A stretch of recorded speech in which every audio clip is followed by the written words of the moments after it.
खोपोली येथे फुले शाहू आंबेडकर विचार मंच यांच्या वतीने विशाल धरणे आंदोलन करण्यात आले। तर बुद्धगया महाबोधी महाविहार मुक्ती आंदोलन सुरू असल्याने खोपोली येथे फुले शाहू आंबेडकर विचारांचं यांच्या वतीने विशाल धरणे आंदोलन करण्यात आले। तर अखिल विश्वातील बौद्ध धर्मियांचे सर्वोच्च धम्मस्थान महाबोधी विहार मुक्त करून बौद्धांच्या हाती देण्यात यावे, तसेच बुद्धगया टेम्पल ऍक्ट 1949 रद्द करण्यात यावं या मागणीसाठी खोपोलीतील डॉक्टर बाबासाहेब आंबेडकर यांच्या स्मारकाजवळ धरणे आंदोलन करण्यात आले। तर या आंदोलनात भंते आणि बंधू भगिनी या आंदोलनात सहभागी झाले। तर विशाल धरणे आंदोलन करत घोषणाबाजी देखील यावेळी करण्यात येते।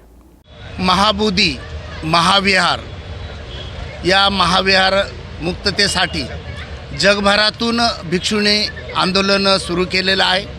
आंदोलनाचा विषय एकच आहे की गेले कित्येक वर्ष हे विहार ब्राह्मणांच्या ताब्यात आहे, परंतु जो त्यावेळेस कायदा पारित त्यांनी केला होता तर 4 बौद्ध लोक आणि 5 हिंदू लोक असे एकूण 9 लोक आणि त्या समितीवर एक कलेक्टर असेल, तर अशी एक समिती गठीत झाली होती आणि तेव्हापासून, परंतु त्याच्यात एक मेक अशी होती की 5 ब्राह्मण असल्यामुळे 5 हिंदू असल्यामुळे 4 बौद्धांचा तिथं कधीही विचार झालेला नव्हता।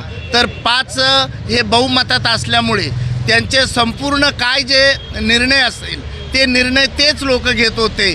तर हे बौद्ध मात्र नामधारी होते आणि इथून मागं संपूर्ण विहार हे ब्राह्मणांच्याच ताब्यात असल्यामुळे त्यांनी बऱ्याच प्रकारचं तिथे कर्मकांड सुरू केलेलं आहे आणि त्या विहाराची मुक्तता व्हावी।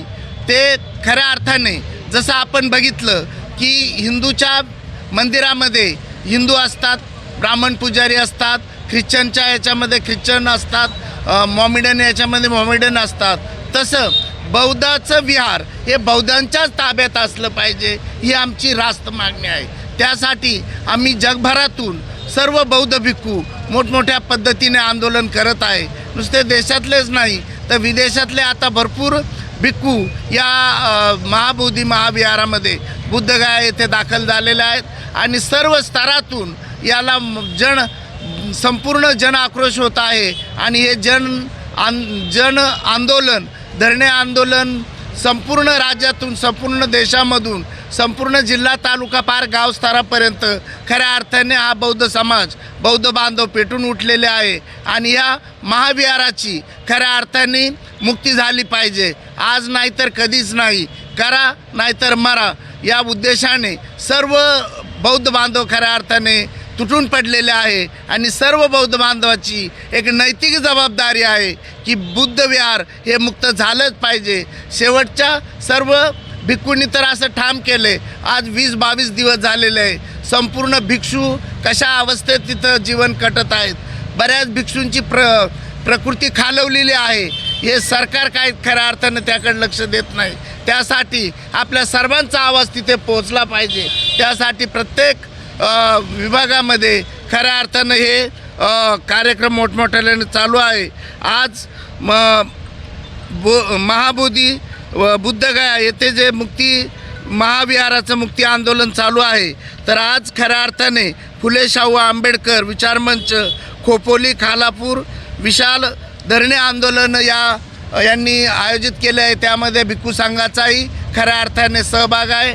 मी भंते महेंद्र बोधी थेरो बोलतोय, माझ्याबरोबर भंते आदिचित्तो पण उपस्थित आहे आणि या संस्कार मंचावर बसलेले सर्व गट तट पक्ष विसरून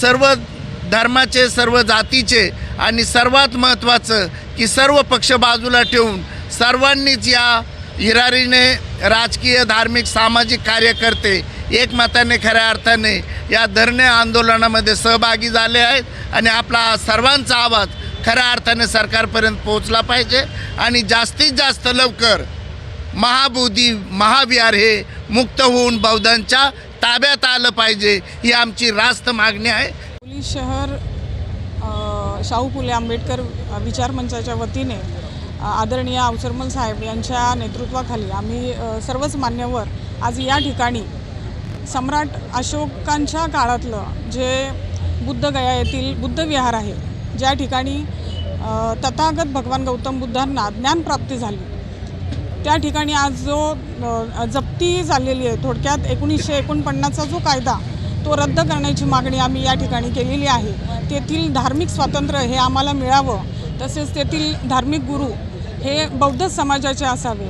ज्या पद्धतीने की ख्रिश्चन चर्चच्या कमिटीवरती ख्रिश्चनच असतात, मुस्लिमांच्या मस्जिदीच्या कमिटीवर मुस्लिमच असतात, अशाच पद्धतीमध्ये आम्हाला आमच्या बौद्ध विहारामध्ये बौद्धांचीच कमिटी असावी ही आमची मागणी आहे. तसेच प्रत्येक समाजालाच आपल्या धर्माचा प्रचार आणि प्रसार करण्याचा अधिकार भारतीय संविधानामध्येच आहे.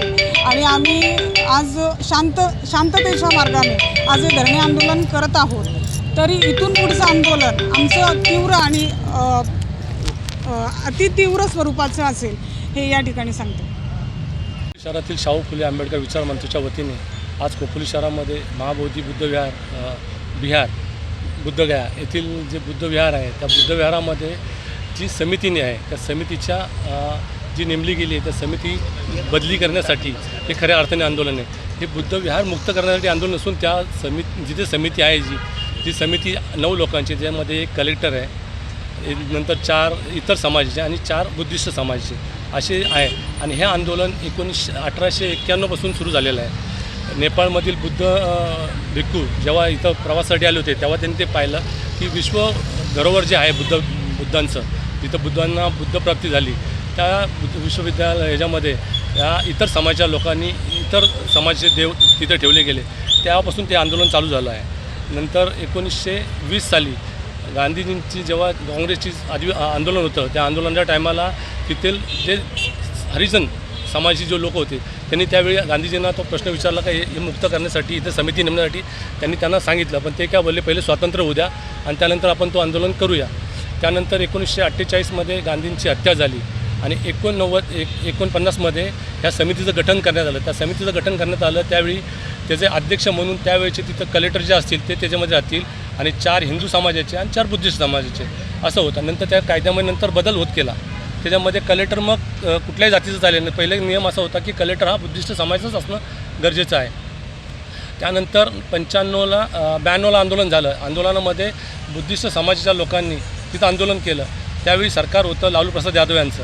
लालू प्रसाद यादवने ते आंदोलन मोडीत काढलं आणि त्या जे आंदोलनकर्ते होते त्यांना समितीमध्ये घेतलं आणि त्यानंतर ते पूर्णपणे थंड झालं. आत्ता जे आंदोलन चालू झालं आहे ते पण असंच आहे की ज्या समितीमध्ये इतर समाजाची लोकं 4 आहेत ती न करता फक्त बुद्धिस्ट समाजाची सगळी लोकं आली पाहिजेत. देशामध्ये मुस्लिमांची मस्जिद असो किंवा हिंदूंचं देव असो किंवा ख्रिश्चनांची चर्च असो ह्याच्यामध्ये त्यांच्या समाजाची लोकं असतात. म्हणून आमच्या समाजाची सगळी लोकं तिथं असावी यासाठी बुद्ध विहार मुक्तीचं आंदोलन नसून ही समिती मुक्तीचं आंदोलन आहे. पहिले तो 1949मध्ये जो कायदा झाला होता बुद्धिस्ट टेम्पल ॲक्टचा तो बदली करून बुद्धिस्ट टेम्पल व्यवस्थापन समिती नेमा यासाठी आंदोलन हे पहिले आपण सगळ्यांनी समजून घेतलं पाहिजे. आणि ह्या दृष्टिकोनातून आंदोलन चालू आहे आणि ह्याचा निकाल देण्याचा अधिकार खऱ्या अर्थाने जो आहे तो देशाच्या राष्ट्रपतींना, दुसरं केंद्रीय जी सरकार आहे त्यांना, त्यानंतर बिहारचं जे सरकार आहे ते आणि धर्मोदय आयुक्त आणि ह्या चौघांनी सगळ्यांना ऐकलं तर शेवटी कोर्ट या माध्यमातून आमच्या तिथं जे बुद्ध भिक्खू तिथं उपोषणाला बसले आहेत त्यांना पाठिंबा देण्यासाठी खोपोलीतील विचार मंचाच्या वतीने मोहन अवसरमल साहेब यांच्या नेतृत्वाखाली कैलास गायकवाड, रवी रोकडे, दीपक गायकवाड हे आमच्या समाजाचे नेतृत्व आहे. यांच्या नेतृत्वाखाली पूर्ण समाज या ठिकाणी आंदोलनाला बसला आहे आणि त्या भिक्खू संघांना पाठिंबा देण्यासाठी तिथे ती नवीन समिती गठीत होण्यासाठी हे आंदोलन आहे. त्याला पाठिंबा देण्यासाठी आम्ही सर्व इथं आलो. एवढंच सांगतो. जय भीम. येथील बुद्धगया जे महाविहार आहे त्याच्या अनुषंगाने तिथे जे आता आमच्या मान्यवरांची पूर्ण माहिती तुम्हाला सांगितली आहे, परंतु या आज फुले शाहू आंबेडकर विचार मंचाच्या वतीने आज गेली 21 दिवस झाले आमचे जे पवित्र धर्मगुरू आहेत, जे बौद्ध भिक्षू संघ आहे तो तिथे गेली 20-21 दिवस त्या मुक्ती आंदोलनासाठी बसलेला आहे. परंतु या देशाच्या मनुवादी सरकार आणि तिथली बिहारमध्ये असलेले नितीश कुमार ते पण मनुवादी सरकार आहेत. या दोन्ही सरकारने अजूनपर्यंत त्याच्या कोणतीही शहानिशा करून त्यांना त्या आंदोलनाच्या काय मागण्या आहेत त्याकरिता ना त्यांची भेट घेतलेली आहे आणि त्या आंदोलनकर्त्यांना त्यांना विचारपूस केली आहे.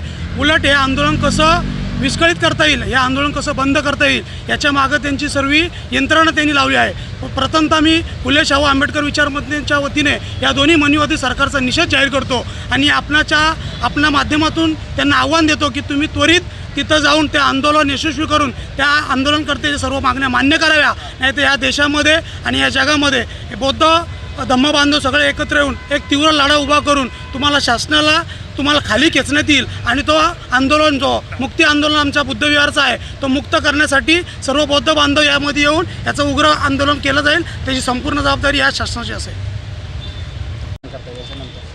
आजचं जे धरणं आंदोलन आहे त्याबद्दल सविस्तर आपले धर्मगुरू या ठिकाणी तेही सांगितलेले आहेत.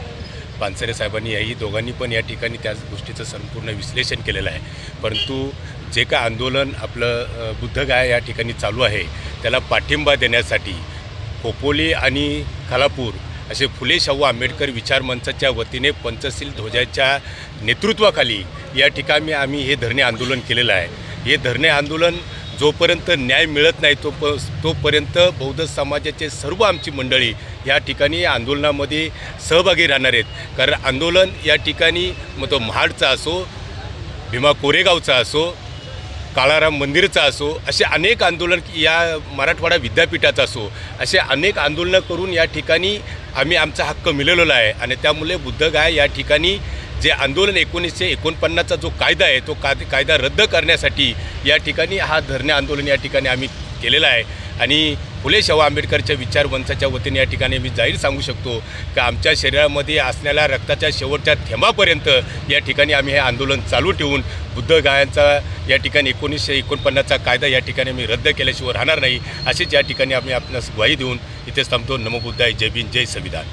वाल्मिक कराड धनंजय मुंडे यांच्या प्रतिमेला तामसा इथे जोडे मारो आंदोलन करण्यात आलंय. तर बीड जिल्ह्यातील मस्साजोगचे सरपंच संतोष देशमुख यांच्या हत्येच्या निषेधार्थ आज हदगाव तालुक्यातील सर्वात मोठी बाजारपेठ असलेल्या तामसा इथल्या छत्रपती शिवाजी महाराज चौक इथे धनंजय मुंडे, वाल्मिक कराड आणि उपमुख्यमंत्री अजित पवार यांच्या प्रतिमेला जोडे मारून आंदोलन करण्यात आलंय. या आंदोलनाला मराठा समाजाचा सहभाग मोठ्या प्रमाणात दिसून येतोय.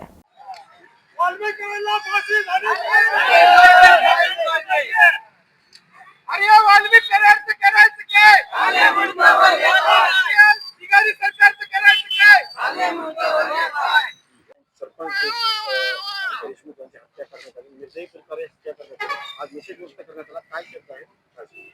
आज आम्ही आमच्या मराठा समाजातर्फे सकल मराठा समाज तामसातर्फे आम्ही आज वाल्मिक कराड आणि धनंजय मुंडे आणि अजित पवार या तिघांचा आम्ही फोटो जाळलेला आहे या ठिकाणी. कारण निर्दयी सरकार यांच्याकडे फोटो आज व्हायरल झालेले आहेत. आज 84 दिवस होऊन गेलेले आहेत. तर या 84 दिवसामध्ये खरंच या सरकारकडे फोटो नव्हते का? खरंच या सरकारला माहित नाही का? खरंच यांना फाशी लवकरात लवकर व्हावी, फाशीच होऊ नये. त्यांना अत्यंत आमच्या मराठा समाजाची हळहळ आहे की त्यांना फाशीपेक्षाही दुसरी कोणती तरी काया पाण्याची सजा जे म्हणतात त्याखाली, नाहीतर चौकामध्ये आणून त्यांना असे म्हणजे ते आपलं तुकडे तुकडे करून हे करावं. एवढं निर्दयी सरकार आणि एवढे निर्दयी लोक जर असं जगू शकले तर सामान्य माणसाने करायचं काय?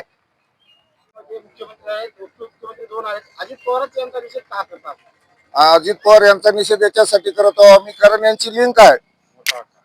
फुले सुधरले असो यांचा, वाल्मिक कराडचा का, धनंजय मुंडेचा का, अजित पवार, कारण या तीन त्यांना माहित का सर्व होतं या सरकारमधल्या या अजित पवार गटाच्या माहित होतं. पण यांचे नाव उद्या समोर आहेत म्हणून यांनी वराला या 3 महिन्यापर्यंत यांनी जतन करून ठेवलं होतं. कारण आताही पहा तुम्ही, ते जर सत्याच्या मार्गाने गेले आणि जरांगे पाटील याच्यात नसते आणि त्यांनी 2 दिवस जाऊन तिथं ठाणे मांडून बसले नसते, ते FIR सुद्धा फाटला नसता, फाडला नव्हता. खून होते 9 तारखेला, 6 तारखेला एका आमच्या बौद्ध समाजाच्या मुलाला मारल्यावर 6 तारखेची अट्रॉसिटी 12 तारखेला होते. चाललंय काय महाराष्ट्रामध्ये? आणि अजित पवार 1000% याच्यामध्ये दोषी आहे. कारण धनंजय मुंडेला आतापर्यंत राजीनामा न द्यायला लावणारा फक्त अजित पवार आहे. आणि धनंजय मुंडे एवढा हरामी आहे की त्याने राजीनामा नैतिकतेचं नाव काढलं नाही. मी बिमार आहो म्हणून मी राजीनामा देत आहो, हे चाललंय का या मंत्र्यांचं? जशी संतोष अण्णाची क्रूर हत्या केली, मी सर्व बहुजन समाजाच्या वतीने, मराठा समाजाच्या वतीने व मराठा समाजाला मानणारे आमच्या लहान असो मोठे असो त्या सर्व मावळ्यांच्या वतीने विनंती करतो, जसे मयत होतावेळी संतोष अण्णाच्या तोंडात त्यांनी मुतले पाणी मागितलं तर, आणि मेल्यानंतर सुद्धा तोंडात छातीवर उभं राहून मुतले. यांना डॉक्टर बाबासाहेब आंबेडकरांनी जे कायदा लावून दिला, पण त्याच्याही पलीकडे जाऊन सांगतो यांना भर चौकात आणून त्यांचा कोर्ट बाहेर रस्त्याला भरून कोण्यातरी चौकात भरून त्यांचे लिंक कापावे व मग त्यांना मरेपर्यंतची फाशीची शिक्षा द्यावी. 2 गावठी गट्ट्यांसह धाराशिवच्या 3 आरोपींना धुळे पोलिसांनी बेड्या ठोकल्यात. तर कारने शिरपूरहून धुळ्याकडे येत असताना महामार्गावरून धुळे स्थानिक गुन्हे शाखेच्या पथकाने गावठी कट्टे बाळगणाऱ्या धाराशिव जिल्ह्यातील 3 सराईत गुन्हेगारांना ताब्यात घेतले. तर त्यांच्याकडून 2 गावठी कट्ट्यांसह जिवंत काडतुसे, 4 मोबाईल आणि कार असा एकूण 9 लाख रुपये किमतीचा मुद्देमाल हस्तगत केलाय. तर धुळे स्थानिक पुणे शाखेचे पोलीस निरीक्षक श्रीराम पवार यांना गोपनीय माहिती मिळाली की मुंबई आग्रा महामार्गावरून शिरपूरच्या दिशेने धुळ्याकडे येणार आहे. कारमध्ये धाराशिव जिल्ह्यातील 3 आरोपी आपल्याकडे पिस्तूल बाळगून आहेत. तर पोलीस निरीक्षक श्रीराम पवार यांनी लागलीच आपल्या पथकाला सदर कारवाई करण्याचे आदेश दिले. यावरून संशयित कारला पोलिसांनी थांबवलं असता या कारमध्ये असलेल्या धाराशिव जिल्ह्यातील 3घांकडे गावठी बनावटीचे पिस्तूल आढळून आले. पोलिसांनी त्यांना ताब्यात घेतलं असता यामधील 2 आरोपी हे धाराशिव जिल्ह्यातील सराईत असल्याची माहिती पोलिसांना यावेळी मिळाली. पोलीस निरीक्षक स्थानिक गुन्हे शाखा धुळे यांना अशी एक खबर मिळाली होती की काही आरोपी कट्टे घेऊन धुळ्याच्या साईडला शिरपूरवरून येत आहेत. त्यांच्या याच्यामध्ये इंटरव्ह्यू केला असता त्यांना आपल्याला एक कार मिळालेली आहे. त्याच्यामधून मारुती नागनाथ माने हा राहणारा आहे भूम धाराशिव, नाना अंकुश माने हा देखील राहणारा आहे भूम, आणि ज्ञानेश्वर रामलिंग कदम हा कैकाडी गल्ली भूम, हे तिघही धाराशिव जिल्ह्यातले आरोपी आहेत. त्यांच्यावर पूर्वीचे 6 गुन्हे दाखल आहेत. त्यांच्याकडनं आपण एकूण 8,99,000चा मुद्देमाल हस्तगत केला आहे. त्याच्यामध्ये 2 कट्टे आहेत आणि 4 राऊंड्स आहेत, मोबाईल फोन आहेत आणि टाटा कंपनीची एक जेस नावाची वाहन आहे, असे आपण जप्त केले. आदिवासी विद्यार्थी डीबीटी साठी निघाले तिथे थेट मुंबईच्या दिशेने आले असून मंत्रालयात त्यांचा मोर्चा धडकणार आहे. तर धुळे आणि नंदुरबार जिल्ह्यातील आदिवासी मुलांच्या शासकीय वसतिगृहातील विद्यार्थी आणि विद्यार्थिनीं शासनाकडून डीबीटी अंतर्गत मिळणाऱ्या आर्थिक मदतीत वाढ करण्यात यावी यासाठी धुळ्यातील आदिवासी विकास विभाग प्रकल्प अधिकारी कार्यालयात त्यांनी ठिय्या आंदोलन केले. मात्र तरी देखील त्याबाबत कुठलाही ठोस निर्णय न घेण्यात आल्याने अखेर विद्यार्थ्यांनी अर्थसंकल्पीय अधिवेशनाच्या पार्श्वभूमीवर थेट मुंबई इथे मंत्रालयावर मोर्चा काढलाय. धुळे शहरातून या मोर्चाला आज सुरुवात करण्यात आली असून मंत्रालयावर जाऊन मुख्यमंत्री आणि आदिवासी विकास मंत्र्यांची भेट घेऊन डीबीटी वाढीच्या संदर्भात आपण मागणी करणार असल्याचं यावेळी विद्यार्थ्यांनी सांगितलं.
जोहार जिंदाबाद जय आदिवासी. आज आम्ही आदिवासी वसतिगृह धुळे इथून लेडीज व जेंट्स आमच्या मागण्या डीबीटी वाढ करण्यात यावी यासाठी आम्ही माननीय मुख्यमंत्री व आदिवासी विकास मंत्री अशोक उईके साहेब यांना वारंवार पत्र देऊनही आमचं कोणत्याही वाढ होत नाही. 2018 पासून जे डीबीटीत लागू करण्यात आलेले होते त्यामध्ये आम्हाला पुरेशी नाही. आता जे वाढीव म्हणजे सर्वात वाढलेलं आहे. आम्हाला मेसचं पुरत नाही, आम्हाला नाश्त्याचं पुरत नाही, आम्हाला स्टेशनरीचं पुरत नाही. सर्वीकडे वाढ झालेली आहे पण आमच्या डीबीटीत कोणतेही वाढ झालेले नाही. 2018 पासून तर आजपर्यंत बघत आहोत आपण ते बाकीचे जे खर्चामध्ये त्याच्यात आमचा पुरत नाही.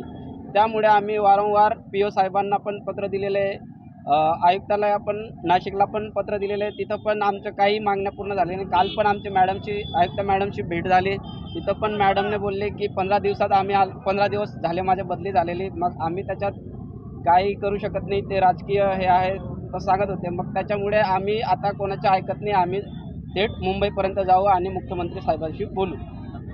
संगमनेरात तब्बल 3200 महिलांच्या सहभागातून क्रिकेटचा थरार सुरू आहे. तर काँग्रेसचे नेते बाळासाहेब थोरात यांच्या मार्गदर्शनाखाली संगमनेर तालुक्यातील युवक आणि युवतींच्या सर्वांगीण विकासासाठी सातत्याने विविध उपक्रम राबवले जातात. मागील 3 वर्षांपासून मुलींना क्रिकेट करता संधी मिळावी याकरता एकविरा फाउंडेशनच्या वतीने महिला क्रिकेट स्पर्धांचं आयोजन सुरू असून याचा लौकिक आता राज्य पातळीवर झालाय. तर महिला आणि मुलींकरता हे एकविरा हे मोठं क्रीडा व्यासपीठ ठरलं असल्याचं गौरवद्वार माननीय आमदार डॉक्टर सुधीर तांबे यांनी काढलं असून 3200 खेळाडूंच्या उपस्थितीमध्ये महिला क्रिकेट आणि रस्सी खेचचा थरार आता सुरू आहे. थोरात आणि सर्वच उपस्थित आता खूप मान्यवर आहेत, मी नामोल्लेख करत नाही. इथे सर्व नगरसेवक आहेत, विश्वासराव आणि सर्व त्यांची टीम, सुधाकरराव जोशी आहेत, दुर्गाताई, त्याचप्रमाणे त्यांचे सर्व सहकारी. जयाताई थोरात यांनी खऱ्या अर्थाने जेव्हापासून आपल्या युवक काँग्रेसचे आणि युवकांचं नेतृत्व सुरू केलं आहे आणि खूप चांगल्या पद्धतीने कार्यक्रम ते आयोजित करतात, सर्व युवकांसाठी करतात. पण विशेष म्हणजे मुलींसाठी, युवतींसाठी अतिशय छान कार्यक्रम त्या निमित्ताने होत आहेत. मोठी संधी त्या निमित्ताने तुम्हाला मिळते. आता क्रिकेटच्या स्पर्धा असतील किंवा अन्य काही स्पर्धा असतील, मध्ये इंदिरा महोत्सव असेल, त्या माध्यमातून आपल्या महिलांचं सक्षमीकरण झालं पाहिजे, सबलीकरण झालं पाहिजे. यासाठी डॉक्टर जयश्री थोरात सतत प्रयत्नशील आहेत. त्याचाच एक भाग म्हणून अतिशय छान स्पर्धा इथे आयोजित करण्यात आल्या. मुली खूप छान पद्धतीने खेळतात आणि सौ दुर्गा तांबे यांनी सांगितल्याप्रमाणे अगदी ग्रामीण भागातील महिलाही यामध्ये भाग घेतात. ही खरोखर खूप आनंदाची गोष्ट आहे. महिला कुठल्याही क्षेत्रामध्ये कमी नाही आणि आपल्याला माहिती नाही ते टॅलेंट कुठेच आहे. आता ही प्रणिता सोमन, तर मग तिचं अभिनंदन यासाठी पण केलं पाहिजे. सगळ्यात मुलांना वाटतं आपण डॉक्टर व्हावं, इंजिनियर व्हावं, पण तिला असं लक्षात आलं की आपण सायकल चांगली चालवू शकतो. तेव्हा तिने आणि तिच्या पालकांचं अभिनंदन डॉक्टर सोमन आणि त्यांचं, की त्यांनी सांगितलं की नाही मग तू सायकलिंगमध्येच करिअर कर. ही गोष्ट खऱ्या अर्थाने वेगळी आहे आपल्या दृष्टीने. नाही तर सगळ्या पालकांना वाटतं की नाही मुलगा मुलगी डॉक्टर झाले पाहिजे, इंजिनियर झाले पाहिजे. अशा पद्धतीची भावना असताना एक वेगळं क्षेत्र तिने निवडलं आणि खरोखर ती सतत, आता ती भारतात पहिला क्रमांक तिने मिळवला. पण माहिती आहे का कशी ती डोंगरातून सायकल चालवते. तिच्याशी तुम्ही संवाद साधणारच आहात. तुम्ही सुद्धा तुमच्यापैकी, मला माहीत नाही तर बसलेल्या कोणीपैकी एखादी मुलगी, आता क्रिकेटमधले मोठी नावं, कौर ना, तुम्हाला माहिती आहे का कोण नाव आहे ती? हां, कौरचं नाव माहिती आहे का? हरप्रीत सिंग काय कौर? हरमत, पोरांना जास्त माहिती दिसतं नाव आहे ते मुली. आणि दुसरं आहे ती मंदाना, श्रुती ना, श्रुती मंदाना. आताच आम्ही पाहिलं गुगलवर. सोपं असतं ना हल्ली, असं वाटतं लगेच गुगलवर पाहायचं. तर असो, तुम्हाला सर्वांना खूप खूप शुभेच्छा. तुमच्यापैकी सुद्धा अशाच जगप्रसिद्ध भारतीयातला नंबर 1च्या क्रीडापटू हो, ही तुम्हाला हार्दिक शुभेच्छा. आज महिला दिनानिमित्त एकविरा फाउंडेशननी आज मुलींच्या, उद्या महाविद्यालयीन मुलींच्या आणि परवापासून महिलांच्या आपण क्रिकेट मॅचेस आयोजित केलेल्या आहेत. या कार्यक्रमासाठी उपस्थित असलेले आपले सर्वांचे मार्गदर्शक माननीय डॉक्टर सुधीरजी तांबे साहेब, माननीय माझी आई कांचनताई थोरात, माननीय दुर्गात्या तांबे आणि उपस्थित असलेले सर्वच मान्यवर, सुधाकर जोशी साहेब आहेत, वागचोरी साहेब आहेत, सर्व माझ्या महिला लीडर्स इथे आहेत आणि आम्हाला सपोर्ट करणारे सर्व पुरुष लीडर्स सुद्धा आहेत. खरं मी खूप वेळ घेणार नाही आहे प्रस्तावनेसाठी, कारण ऊन जास्त झालंय, आपल्याला मॅचेसला सुरुवात करायची आहे. आम्हाला जाणीव आहे तुम्ही सर्वजण उन्हात बसलेले आहात. आपण एकविरा फाउंडेशन सुरू केलेलं होतं की मुलींसाठी, महिलांसाठी, त्यांच्या सर्वांगीण विकासासाठी. क्रिकेट हा असा स्पोर्ट आहे जो वर्ल्ड लेवलला सर्वांचा आवडता कोणता स्पोर्ट असेल तर तो क्रिकेट आहे. आणि जर मुलींच्या हातामध्ये बॅट दिली तर त्या काय करू शकतात हे मागच्या 3 वर्षापासून आपण एकविरा फाउंडेशनच्या क्रिकेट मॅचेसमध्ये बघत आहोत. अतिशय सुंदर पद्धतीने खूप सुंदर तुम्ही सर्वजण खेळतायत.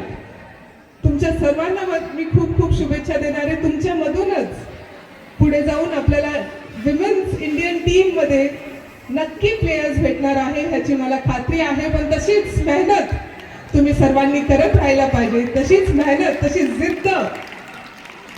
जिद्द आपण ठेवली पाहिजे आणि आपल्याला आपल्या गोलकडे पुढे काम करत राहायचंय. दिवस रात्र मेहनत करत. आज आपल्यामध्ये प्रणिता सोमन दीदी पण आहे. मी तिला दीदी तुमच्यापेक्षा थोडीशी मोठी आहे, दिसती लहान पण तुमच्यापेक्षा थोडीशी मोठी आहे म्हणून आपण प्रणिता दीदी म्हणू तिला.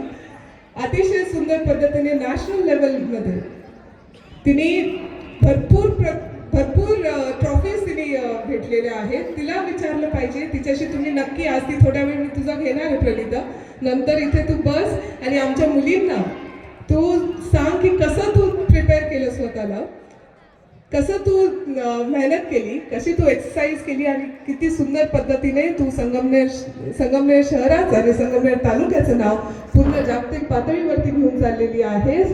तुला मी खूप खूप शुभेच्छा देते आणि तुमच्या सर्वांना मी खूप साऱ्या शुभेच्छा देते. अशाच आपल्याला खूप सुंदर मॅचेस इथून पुढे सुद्धा घेत राहायच्या आहेत आणि असंच तुम्हाला सर्वांना खेळायचं आहे, छान खेळायचं आहे, पुढे जाऊन मोठे प्लेयर्स व्हायचं आहे. एवढेच मी तुम्हाला शुभेच्छा देते आणि माझे 2 शब्द संपवते.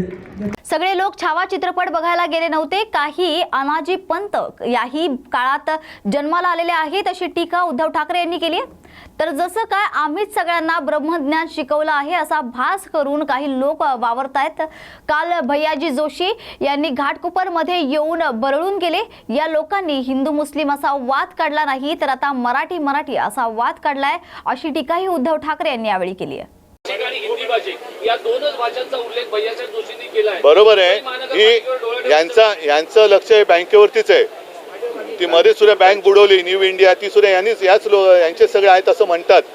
मराठी माणसाला यांच्या लेखी किंमत नाही आहे आणि मला असं वाटतं ही बळकवण्याची एक त्यातली एक मांडणी म्हणून मुंबई अहमदाबाद बुलेट ट्रेन करतात की काय असो.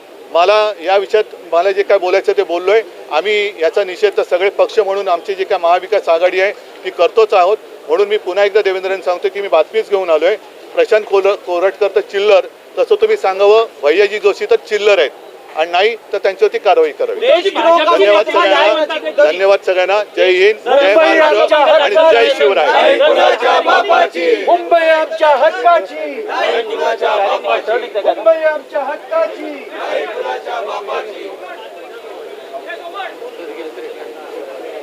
आम्हाला मराठी माणूस काय मतं देणारच आहे, जातोय कुठे.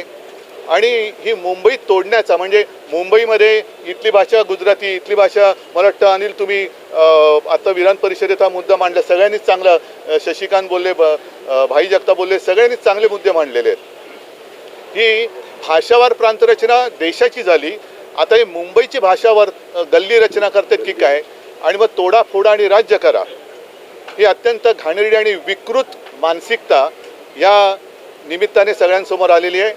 काल ज्याप्रमाणे मला वाटतं विधान परिषदेत मुख्यमंत्री बोलले की कोरटकर काय करताय, कोरटकर हा चिल्लर माणूस आहे, तसं मुख्यमंत्र्यांनी जाहीर करायचं भैयाजी काय करतायत, भैयाजी जोशी हा चिल्लर माणूस आहे.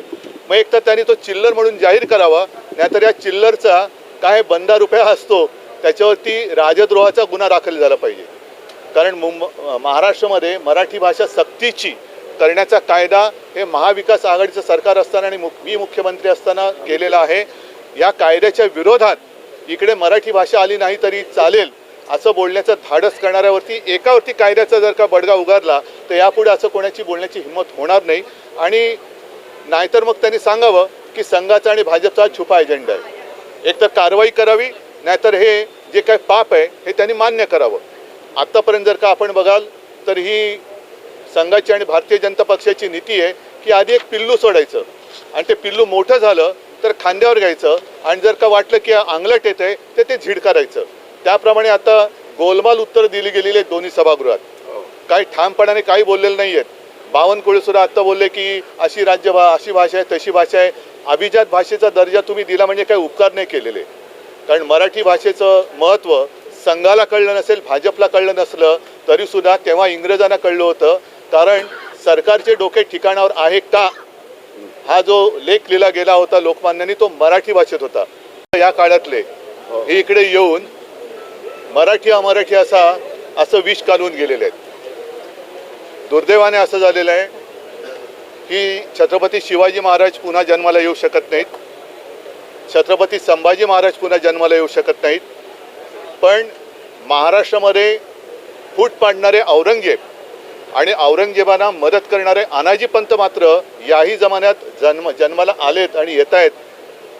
याच्यासारखं दुसरं दुर्दैव का असू शकत नाही. काल अशी काही लोक आपल्या देशात आहेत की जणू काही ब्रह्मदेवाला आम्हीच जन्म दिला आणि जगभर ब्रह्मज्ञान सांगत फिरत असतात. त्यातलेच काल अनाजी पंत, काय त्यांचं नाव, भैयाजी जोशी, आता त्यांची मातृभाषा कोणती कल्पना नाही मला, पण त्यांनी येऊन मुंबईमध्ये घाटकोपरला मुंबईमध्ये राहणाऱ्याला मराठी आलीच पाहिजे अशी काही गरज नाही असं एक द्वेषाचं, आता त्याला गोमूत्र म्हणायचं की काय कळत नाही मला, पण शिंपडून गेले. याचा अर्थ असा की हा संघाचा छुपा अजेंडा आहे, भाजपचा छुपा अजेंडा आहे. ह्यांचे दाखवायचे दात आणि खायचे दात हे वेगळे आहेत. आता जर का तुम्ही बघितलं असेल तर बऱ्याच दिवसात हिंदुस्तान पाकिस्तान हा विषय त्यांनी काढलेला नाही. मग काय तर बटेंगे तो कटेंगे. आता बटेंगे तो कटेंगे म्हणजे हिंदू मुसलमान केवळ नाही तर मराठी अमराठी, मराठीमध्ये पुन्हा मराठा मराठेतर असं सगळं वाटणी करायची आणि आपण राज्य बळकवायचं. हे जे कोणी अनाजी पंत काल आले होते त्या अनाजी पंतांना मी सांगतोय की मी तुम्हाला त्यांना आव्हान देतोय की अशी भाषा त्यांनी अहमदाबादमध्ये जाऊन करून दाखवावी, तामिळनाडूमध्ये करून दाखवावी, कर्नाटकात, केरळमध्ये, बंगालमध्ये ही तिकडे भाषा करून नुसती दाखवावी. आणि भाषा करून दाखवायची नाही तर भाषा करून सुखरूप येऊन दाखवावं. मराठी माणूस हा सहृदय आहे, दयाशील आहे, म्हणून कोणी यावं आणि टपली मारून जावं अशी आता ही पद्धत आहे. आणि यातून मराठी माणूस हा भाजप किंवा संघ खिचगंटीत मी आमच्याच राज्य सरकारला विचारतोय की तुमचं डोकं ठिकाणावर आहे का. आणि आपल्या राज्यात आपल्या राजधानीमध्ये जी राजधानी मुंबई 105च नव्हे तर त्यावेळेला त्या ब्रिटिश कुठल्या परदेशी पत्रकार आल्या होत्या ताया जिंकीन, त्यांनी एक पुस्तक लिहिलं रिपोर्टिंग इंडिया. त्याच्यात त्यांनी म्हटलं की त्यांनी जेव्हा हॉस्पिटलमध्ये पाहणी केली तेव्हा 200-250च्या वरती मृतदेह असे पडलेले होते. म्हणजे त्याचा रेकॉर्डच नाही झालेला, रेकॉर्डच नाही. तर रक्त सांडून आणि बलिदान करून ही मुंबई मराठी माणसाने मिळवलेली आहे. मला संघाला आणि भाजपला सांगायचं आहे की ज्या वेळेला मुंबईवरती संकट येतं तेव्हा आम्ही सगळे मुंबईकर म्हणून, महाराष्ट्रातले सगळे नागरिक म्हणून एकमेकाला वाचवण्यासाठी पुढे जातो. मग ती नैसर्गिक आपत्ती असेल, जर अतिरेक्यांचा हल्ला असेल, अगदी 92-93च्या दंगलीमध्ये सुद्धा गुजराती माणसानं सुद्धा हिंदू म्हणून वाचवणारी शिवसेना होती. हे वाद लावून पळतात, वाद लावतात आणि पळून जातात. करोनाच्या काळामध्ये सुद्धा सगळेजण आम्ही एकत्रित सगळ्यांना माणूस म्हणून आणि आपल्या देशाचे, महाराष्ट्राचे मराठी माणसंच काय सगळे इतर भाषिकांना सुद्धा आपलेपणाने जपलं होतं. त्या आपलेपणामध्ये तुम्ही साखर टाकू शकत नसला तरी मिठाचा आणि विषाचा खडा टाकू नका. मुंबई एक चांगली महानगरी आहे, ती जिंकायची असेल तर चांगलं काम करून जिंका, विष घालून जिंकू नका. जर का तुम्हाला स्पर्धा करायची असेल तर चांगल्या कामाची स्पर्धा करा. मी मागे एका भाषणात बोललो होतो की याच मुंबईमध्ये शिवसेनेने रक्तदानाचा जागतिक विक्रम केलेला आहे. तसं काहीतरी काम RSSने करून दाखवावं. कारण नाहीतर काय होतं, लढायला तुम्ही आणि मिरवायला आम्ही, अशा पद्धतीने यांचं काम सुरू आहे. तर याचा आम्ही जाहीर निषेध करतोय. माझी तर मागणी आहे की ही अशी विषवल्ली या सरकारने वेळीच ठेचली पाहिजे. आणि नाहीतर या जोशींनी तामिळनाडूमध्ये, आजच स्टॅलिनचं आलेलं आहे की त्यांनी भाषिक आता वाद सुरू केलेला आहे. म्हणजे भाजप आता उत्तर विरुद्ध दक्षिण असा आपला देश तोडायला निघालेला आहे. सगळे दक्षिणेतली राज्य आणि तामिळनाडूमधले सगळे पक्ष हे, कमल हसन आज बोललेले आहेत की यांना इंडिया नाही तर यांना हिंदिया करायचं आहे. या अशा सगळ्या ह्या वादाच्या ठिणग्या टाकून तुम्ही भारत माता की जय बोलू शकत नाही. भारत माता ही सगळ्यांची आहे. महाराष्ट्र हा आमचा सगळ्यांचा आहे आणि महाराष्ट्रामध्ये येऊन कायद्याच्या विरुद्ध जर बोलत असतील तर त्यांच्यावरती राजद्रोहाचा गुन्हा दाखल केला पाहिजे. त्यांचा आम्ही तर जाहीर निषेध करतो आहे. पण भारतीय जनता पक्षाने आणि विशेष म्हणजे अगदी भारतीय जनता पक्षामध्ये भारतीय जनता पक्षातले मूळ जे हाताच्या बोटावर राहिले असतील ती लोक, त्याच्यात आलेले सगळे गद्दार यांना जर का आपल्या मातृभाषेबद्दल प्रेम असेल तर त्यांनी सगळ्यांनी या दोषींचा निषेध केलाच पाहिजे. ही आमची जाहीर मागणी आहे. आम्ही तर करत आहोत आणि आत्ता मी तुमच्याशी बोलल्यानंतर आम्ही सगळेजण हुतात्मा स्मारकात जाऊन हुतात्म्यांना आम्ही अभिवादन करणार आहोत. तिकडे त्यांना सांगणार आहोत की कोणी किती विष कालवलं तरी आम्ही मराठी माणूस मुंबई आमच्या हातातनं कोणालाही हिसकावून घेऊ देणार नाही. म्हणजे नाही, ज्याप्रमाणे तुम्ही बलिदान केलं त्या बलिदानाची शपथ घेऊन आम्ही मुंबई ही महाराष्ट्रापासून आणि मुंबईची वाटणी आम्ही व्हायला देणार नाही. हे लोक भैयाजी जोशींवर कारवाई करा अशी मागणी करतायत. मात्र निवडणुकांमध्ये कित्येक महाविकास आघाडीचे नेते अजाण स्पर्धा उर्दूमध्ये भरवत होते. मराठी भाषेचा भैयाजी जोशी यांनी कुठेही अपमान केलेला नाही असं वक्तव्य नितेश राणे यांनी केलंय. जेव्हाबद्दल बोललं किंवा कोरटकर बद्दल बोललं की नितेश राणेंना काय तुमचं असं त्यांनी हो, कारण का कोण बोलतं ह्याच्यावर नितेश राणेचा आक्षेप आहे. म्हणून मी त्यांना आठवण करून दिलं, त्यांच्या आजोबांची स्टेटमेंटची आठवण करून दिलं. तेव्हा छत्रपती शिवरायांना जानता राजा म्हणू नका हे त्यांच्याच आजोबांनी वक्तव्य केलं, त्याची फक्त आठवण करून दिली. ते ज्यांना नेते म्हणतात राहुल गांधीजींनी गेल्या 19 फेब्रुवारीला हे जेव्हा 19 फेब्रुवारीच्या दिवशी जयंतीच्या निमित्ताने श्रद्धांजलीचं ट्विट केलेलं, मग राहुल गांधींवर यांनी आक्षेप का घेतला नाही? कोरटकर असो की कोणी असो, छत्रपती शिवराय आणि धर्मवीर संभाजी राजेंवर जे बोलणारा जो पण कार्ट आहे त्याला शिक्षा आमचं शासन करणारच. मग राहुल गांधींवर काय बोलायचं नाही, घरातल्या नातेवाईकांवर बोलायचं नाही. जितेंद्र आव्हाड हे त्यांच्या पक्षाचे आमदार आहेत. ते स्वतः औरंग्या होता म्हणून छत्रपती शिवाजी महाराज मोठे होते. मग का कानफडीत लावली नाही जितेंद्र आव्हाडाला?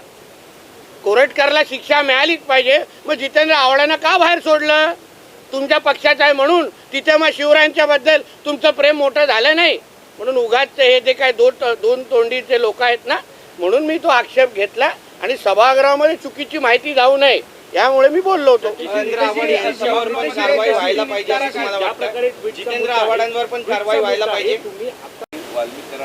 त्याबद्दल मंत्री महोदयांनी उत्तर दिलं ना. संबंधित मंत्र्याला तो प्रश्न विचारा ना. सगळीकडे पिचकारी काय मारताय? जे विधान अबू आझमी यांनी केलं ते लोकशाहीच्या विरोधात. कोण बोलले? फडणवीस साहेब म्हणाले. हा, बरोबरच आहे. आणि त्यामुळे कारण का ज्या राजाच्या विचारांवर ज्यांच्या प्रेरणा घेऊन आमचं शासन चालतं, आमचं राज्य चालतं, त्या राजाचा कोण अपमान करत असेल तर त्याच्यापेक्षा मोठी शिक्षा असूच शकत नाही. म्हणून कडकची कडक शिक्षा हे आमचं देवाभाऊचं सरकार देणार, हे आमची भूमिका ठाम आहे. देखिए कल हा, तर त्याबद्दल एवढे जुने ट्विट काढायचे तर मग सगळेच काढा, सगळ्यांचेच काढा, प्रदर्शन भरू शकतो मग तुमच्या विधानसभेमध्ये. हां, बाळासाहेब ठाकरेंबद्दल कोण काय बोललेलं, उद्धव ठाकरेंबद्दल कोण काय बोललेलं, आदित्य ठाकरेचा आवाज कोणी काढलेला, त्यांच्या मांडीला मांडी लावून बसणारेच लोक होते. म्हणून जुने संदर्भ देण्यापेक्षा स्वातंत्र्यवीर सावरकरांबद्दल मी असंख्य वेळा बोललेलो. माहिती चुकीची होती, माफी मागितली ना, मी माफी मागितली. पण हिंदू हृदय सम्राट बाळासाहेब ठाकरेंबद्दल जे काही घाणेरडे वक्तव्य ह्याच्या अगोदर करण्यात आले, जे आज त्यांच्या मांडीला त्याच्याबद्दल माफी मागण्याचा धाडस आहे का? मागा मग. जितेंद्र आव्हाड यांनी जे विधान केलं होतं त्या विधानाची गंभीर दखल घेतली जाईल, कारण विधान परिषदेमध्ये एक पत्र सुद्धा या आशयाचं देण्यात नक्कीच आहे ना.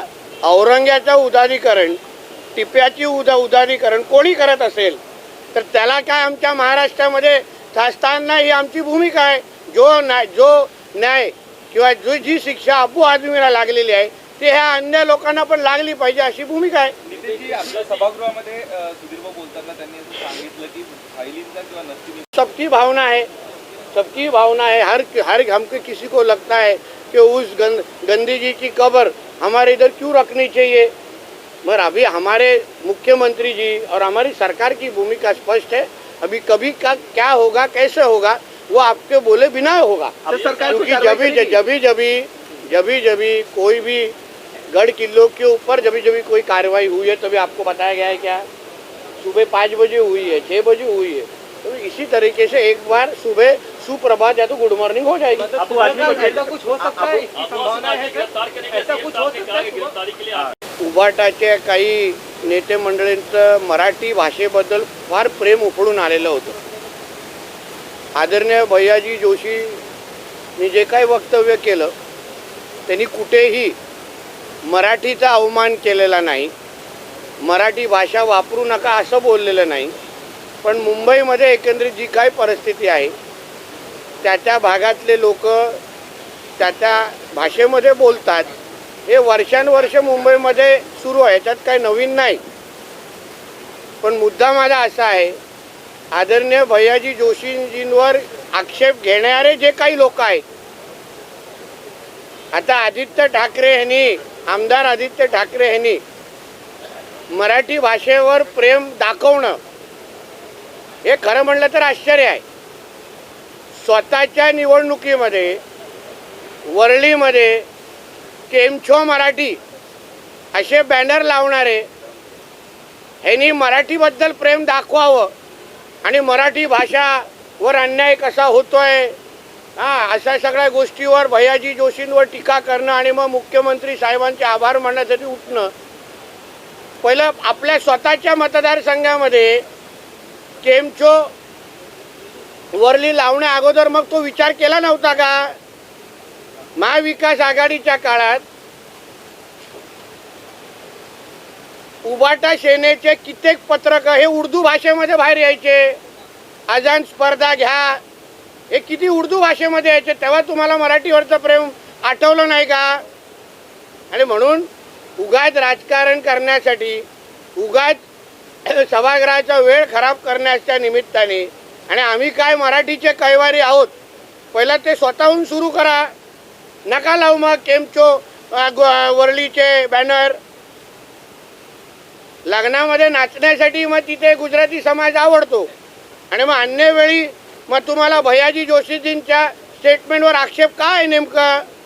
आणि म्हणून जे काही सभागृहामध्ये झालं त्या बाबतीमध्ये आमचे मुख्यमंत्री साहेबांनी भूमिका अतिशय स्पष्ट केलेली आहे की मराठीच हे आमच्या राज्याची प्रमुख भाषा आहे, आम्ही त्यालाच प्राधान्य देतो. पण अन्य भाषेलाही अपमान न करता, दुजाभाव न करता मराठीलाच प्राधान्य देणं हे आमची शासनाची भूमिका आहे. पवार यांनी तुमच्यावर आरोप केलाय की काल तुमच्यात आणि त्यांचा डालना पड़ेगा ना. औरंगा की चाटने वाले जितने जो है ना, उनके जो अभी उनका कोई जमात के जो लोग अभी कोई बचे कुचे है ये आजमी जैसे, उनको अभी भेज दो. कारवाई झाल्यानंतर एकतर्फी कारवाई झालेली आहे, हे लोकशाहीला धरून नाही. काय काय काय अबू आजमी यांच्यावरती निलंबनाची कारवाई झाल्यानंतर जी ने जो कोई एक भाषण मुंबई में किया उसके बारे में आज विधानसभा में बहुत लोगों का मराठी बारे में उनका दोखला प्यार जाग उठा था. भैयाजी जोशी जी ने इतना ही कहा, उन्होंने कभी किसी मराठी भाषा का अपमान किया नहीं. उन्होंने इतना ही कहा कि मुंबई शहर में अलग अलग प्रांत के लोग रहते हैं, वो अपनी अपनी भाषा बोलते हैं, उतना ही बोला. उन्होंने कहा बोला कि मराठी इस्तेमाल मत करो. मगर वो वक्तव्य पे आक्षेप लेने वाले जो कोई यूबीटी के कोई सदस्य थे, उदाहरण आदित्य ठाकरे जो वर्ली के आमदार है, अपने चुनाव के वक्त वो केमछो वर्ली ये गुजराती में लिख सकते ताकि गुजराती वोट उनको मिले. फिर अभी तुमको गुजराती के ऊपर इतना प्रॉब्लम क्या है? इलेक्शन के वक्त तुमको बैनर लगाना अच्छा लगता है, फिर अभी क्या प्रॉब्लम है? गुजराती समाज के लोगों के शादियों में तुम लोग जाके नाचते हो, तभी कुछ प्रॉब्लम नहीं है. फिर अब बाद में फिर बाहर आके हाउस में हम इतने मराठी भाषा को हम लोग ही संभालते हैं, ये सब जो नौटंकी है ना, ये नौटंकी का पर्दाफाश होना चाहिए. इसलिए ये मालूमात बाहर दे रहा हूँ. अरे हिंदीची लिंक तुटेल, थांब जरा, तुला माहिती आहे माझं हिंदी कसं आहे. क्रिकेटर मोहम्मद शमी रखा, इसीलिए तमाम मौलाना सारे ट्रोल कर रहे हैं कि आपको रोजा रखना चाहिए. देखिए, इसी कट्टरपन के खिलाफ हम लोग है, इसी कट्टरपन के खिलाफ है. ये हमारे हिंदू धर्म में नहीं है इस तरह की चीज़. जो मैं बार बार हम लोग कहते हैं, जो इस्लाम में जो लिखा है, या तो तुम इस्लाम स्वीकारो या तो तुमको धर्मांतर करेंगे या तो तुमको मार डालेंगे। आज देखो मोहम्मद शमी को भी उसका अनुभव आ रहा है, इसलिए तो हम हमारे हिंदू धर्म का वाहवाह करते हैं, क्योंकि हमारे हिंदू धर्म में इस तरीके का कट्टरपंथा नहीं है।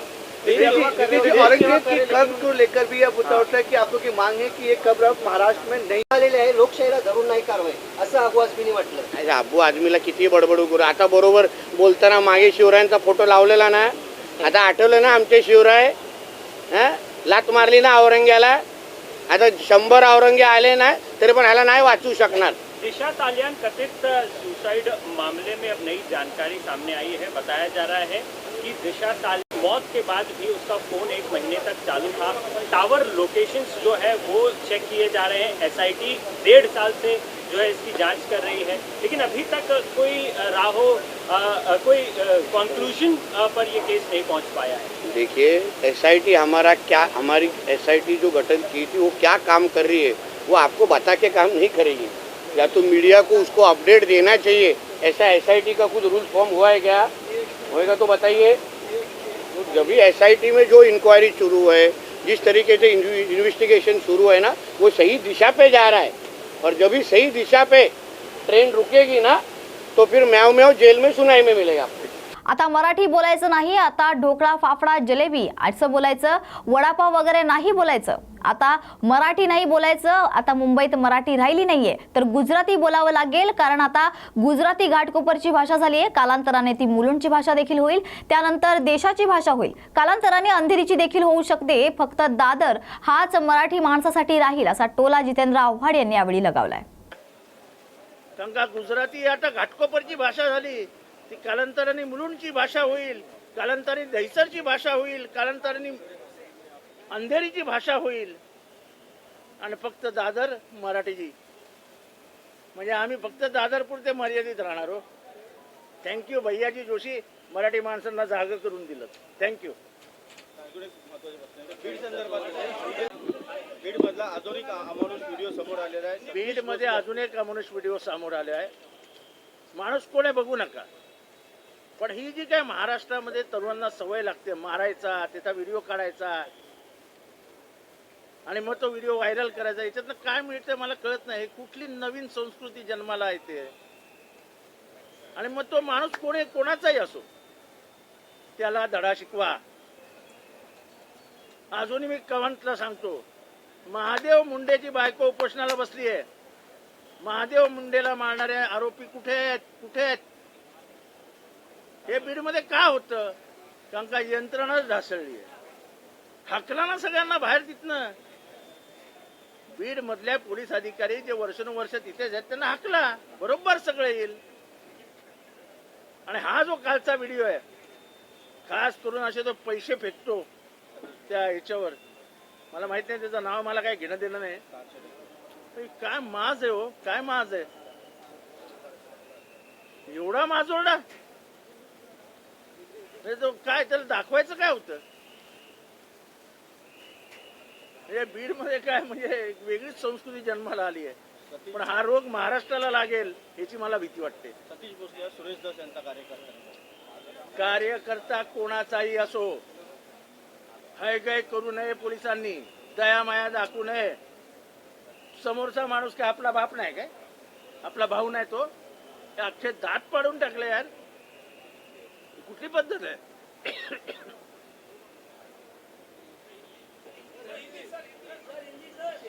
तर या होत्या आजच्या महत्त्वाच्या घडामोडी। अशाच महत्त्वाच्या घडामोडींसाठी पाहत रहा न्यूज मराठी 24/7, नवा भारत नवा विचार।